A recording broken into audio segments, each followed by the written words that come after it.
Search on the internet or on YouTube for either articles or videos about goal setting, and you will come up with thousands upon thousands of results. So, goal setting must be good, right? Wrong. In fact, not only are they unimportant, but these could be the very things that are holding you back from making any long-term meaningful progress. I'm going to tell you why, but more importantly, I'm also going to tell you what you can do instead. Let's get started. First, let's start with looking at what the fitness experts consider as the perfect kind of fitness goals. Now, they use what they refer to as the SMART system. That's an acronym for being specific, measurable, achievable, realistic and time-based. That sounds great, but in the real world it just doesn't work. And that's because most people, they're just not engaged in this process that actually will ultimately lead to them achieving the goals. Most people are not interested in restricting the diet, they're not interested in exercise, and I go into that in more detail in my video here. If you don't believe me that fitness goals don't work, then look no further at the big TV hit show, The Biggest Loser. This, in my opinion, it's the best goal-driven example of a complete and utter fitness failure. The show features a group of very overweight contestants who compete over 30 weeks to lose as much weight as they can. At the start of the show, the average weight's 328 pounds, but after 30 weeks the average weight's right down to 199 pounds, and I genuinely commend every single one of those people for losing so much weight. Credit to them, that is superb. Unfortunately, and very telling, after 6 years the average weight is back to 299 pounds, and that must be genuinely disappointing for all concerned.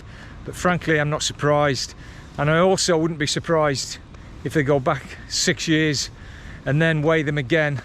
They'll probably have put all that weight back on, and no doubt a lot of them will actually be suffering the consequences of carrying that weight around.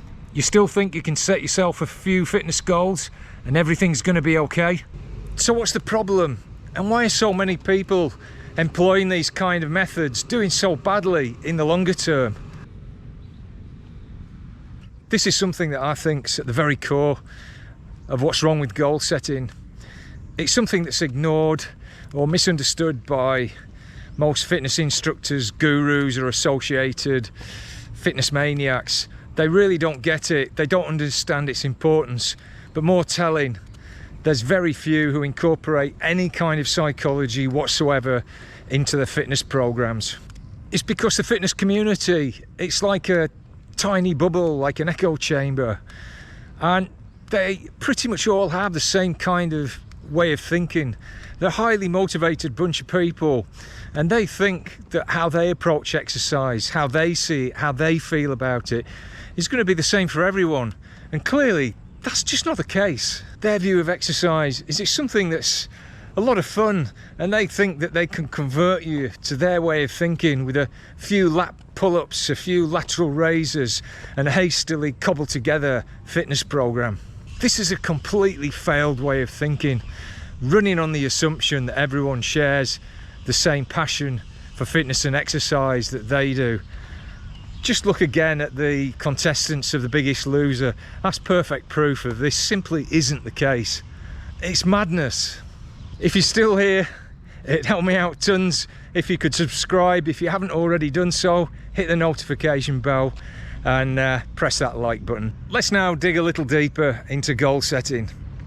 One of the main problems with goal setting is you're permanently in a state of failure because you haven't reached those goals. Even though you're on the path to it, you're always looking at, oh, when am I going to hit this 10k run? When am I going to be able to run this marathon? When am I going to lose all this 100 pounds?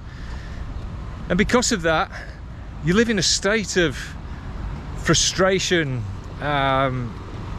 anxiety, stress, because you're always coming up short all the time, even if you're making progress. And these kind of feelings, they're very uncomfortable, and they can cause people just to quit. When you get closer to your goals, say you're wanting to lose 100 pounds and you get to a point where you're 90 pounds down the line in terms of weight loss, that should be a good thing. You've done well. However, people can still be frustrated, anxious, stressed, even though it comes so close. And the irony is that that last 10 pounds can be the hardest to actually lose, and that's because of any part of a fitness goal. The further you go down, the harder it gets.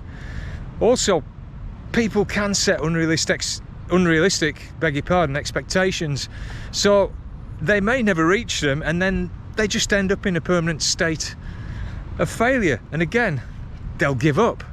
This is also made worse by social media these days, because you take one look at them and it's a case of you can have great abs in 4 weeks, you can have the perfect body before the summer, you can train for a marathon in 6 weeks or whatever it is. On the whole, they're just unobtainable for most people, and again, people get frustrated and they give up. So what about the rare people? They actually achieve their goals. Well, first of all, well done. That genuinely is fantastic. And it's gold stars, sachets, fluffy toy champagne, all the way round. But as soon as you've done that, 30 seconds later, you felt thinking, well, what am I going to do now? And there's usually two options. The first option is to set more goals, which are probably going to be harder and more difficult to obtain. And then you go into this whole circle of frustration, stress, anxiety again. Alternatively, this is common as well, people look and go, hey, I've hit my goals, that's fantastic, don't need to do anything. So onto the sofa, 6 months later, they're back to where they started, and they just feel, well, I don't want to even try again, and that's the end. Fitness goals, frankly, seldom work, and you need to put these to the back of your mind. What you need to do instead, you need to have a plan. Instead of goal setting, you need to start setting yourself some new habits and new systems. Start by simply placing your mindset into that of someone that already adopts a kind of habits that you're looking to mimic, and then set yourself a plan accordingly and start to do what you think they would do. Think of each of these tiny positive actions as like a micro movement to where you want to be. It's like opening a door, walking through it, and then locking it behind you with a key, putting the key in your pocket, moving on to the next door, through the next door, key in the pocket, and on and on. Eventually, you're going to have moved through so many doors and you've gone so far, so many keys in your pocket with all these micro actions, that it almost seems strange to go back. You've effectively changed who you are. You've changed your identity and the very essence of what makes you you. Doing this, you can change the essence of who you are. Just one insignificant small step, small act, small action at a time. All these micro actions of doing things like not having that extra slice of pizza, going for that short walk, maybe of having a glass of water instead of a soda. This all builds up a story. It all leads to its own impetus, and it all leads to a very different future. Keep in mind, folks, that this is a long process. It can't be done overnight, and it's certainly not some sort of 30-week wonder, and it's also not something that we can achieve over a summer. Start thinking not in terms of these short time scales, and instead of thinking of 20, 30, 40, 50 days or weeks, think in terms of years instead.